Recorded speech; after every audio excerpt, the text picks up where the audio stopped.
Drums keep humming the rhythm to the brain. La-di-da-di-dee, la-di-da-di-da.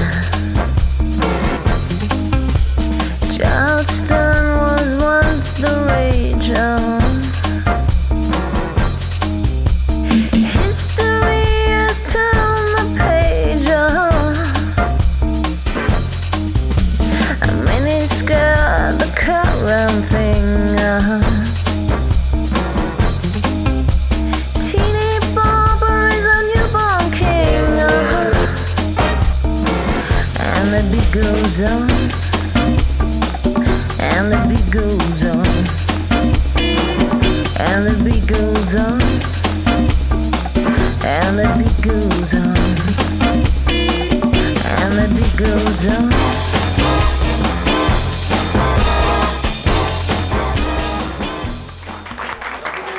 Obrigado a todos. Eu queria, com muito carinho, agradecer a presença de todo mundo.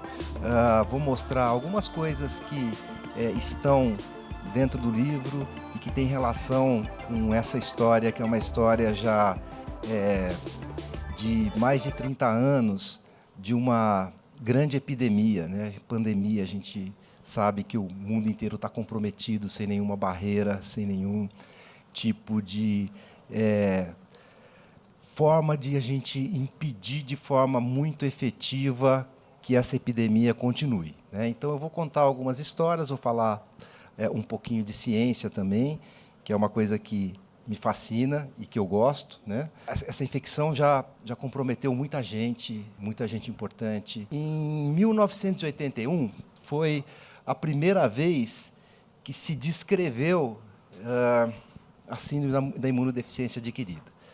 Em 1981, nos Estados Unidos, apareceram 11 casos de uma pneumonia, que era uma pneumonia muito grave, que era a pneumonia por pneumocystis carini. 11 casos parece pouco, né? Mas o sistema de vigilância dos Estados Unidos já foi capaz de, com tão poucos casos, determinar que isso aqui era uma epidemia.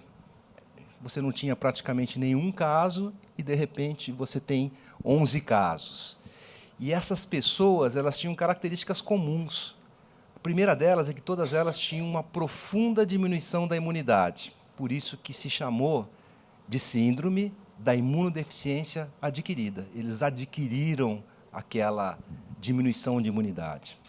Eles tinham outras características comuns, né? Todos eram homens que faziam sexo com homens. E, por estarem nesse grupo, já se começou a entender que poderia ser alguma coisa que se transmitisse.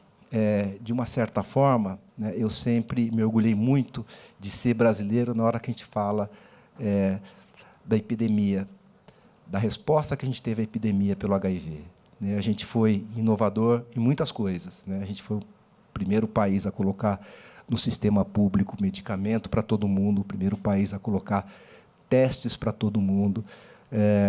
Hoje em dia, a gente tenta avançar cada vez mais, disponibilizando medicamentos e os testes mais complexos. A gente está muito próximo do que acontece no primeiro mundo com relação ao tratamento, né? E a gente percebe, eu acho, que a gente está na melhor hora e no melhor lugar para descobrir, por exemplo, se tem o HIV. Né? Melhor hora, porque hoje a gente tem remédio, a gente tem teste bom. Melhor lugar, porque a gente tem tratamento para todo mundo. Só metade das pessoas dos Estados Unidos tem acesso a remédio. E aqui todo mundo tem acesso a remédio. Né? E o que a gente tem que fazer é estar vivo para a hora que a cura chegar. Né? Era isso que eu tinha para falar para vocês. Obrigado pela atenção. Para a gente que está envolvido nessa luta, é super importante ter uma assumidade no assunto, falando para o público em geral sobre o que é a história dessa luta. A gente vê que hoje em dia muitas pessoas que não conheceram, né, os nossos ídolos, né, que perdemos por conta da doença, da AIDS, e que talvez não tenham tanto consciência sobre o problema e sobre a necessidade de prevenção. Então é muito importante nos dias de hoje a gente ter esse resgate dessa memória, justamente para conscientizar, né? E há pouco estávamos falando sobre o quanto que a conscientização é o primeiro passo para uma prevenção. Então, e mesmo que a gente trabalhe com cuidados para as pessoas que já estão infectadas, para nós faz parte da nossa consciência e da nossa luta também a prevenção, para que evitar que as pessoas adquiram, né, e se contaminem com o vírus. Principalmente aos jovens, né, que assim não tem essa. Eu sou de uma década que tive pessoas na família acometidas pela AIDS e infelizmente na época não tinham tantos recursos como os medicamentos que a gente tem hoje e que a gente perdeu essas pessoas. Então é uma doença muito séria, muito grave. A gente tem sim que acolher as pessoas que já, né, não, pela questão do preconceito ainda é um problema muito grande, mas sem dúvida a falta de informação e o quanto essa exposição, né, a risco e para contrair a doença hoje o que ainda há de, vamos dizer assim, de pior, né, na nossa sociedade. Então, alertar essa molecada que está aí cheia de vida, que realmente se cuide, se proteja e conheça um pouco mais da doença para sim poder saber e respeitar quem é portador e vive hoje com AIDS no Brasil. Eu acho muito importante que a memória da AIDS, contada através de médicos como o Dr. Ricardo, esteja presente na vida das pessoas no século XXI.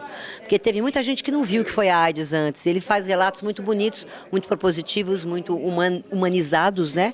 Digamos assim, da história da pandemia, não só no Brasil, como a expectativa e o olhar dele sobre a questão da AIDS, né? Nós, por exemplo, aqui, lá na Agência AIDS, nós somos um portal de notícias que fala o tema AIDS todos os dias no Brasil e a partir do Brasil para o mundo. Eu perdi um irmão, trabalho com AIDS já tem mais de 20 anos e a gente tem esse olhar também de estar retratando e trazendo para a grande mídia essa AIDS mais humanizada, sabe?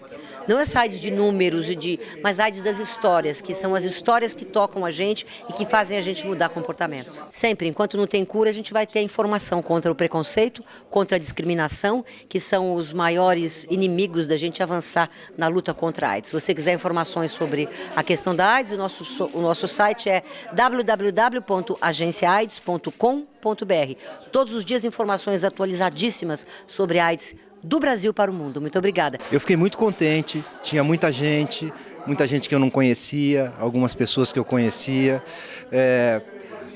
Na apresentação eu consegui entender o interesse das pessoas, a gente consegue ver que as pessoas estão realmente interessadas e curtindo aquilo que a gente fala.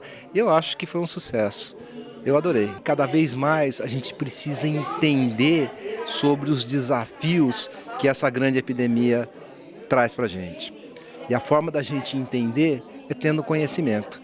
Então, dessa forma, a gente pensa em contribuir um pouquinho para que as pessoas tenham um pouco mais de conhecimento sobre todos os aspectos relacionados com a infecção, com o vírus, com o mecanismo de doença. E o conhecimento é a melhor arma para a gente combater um inimigo.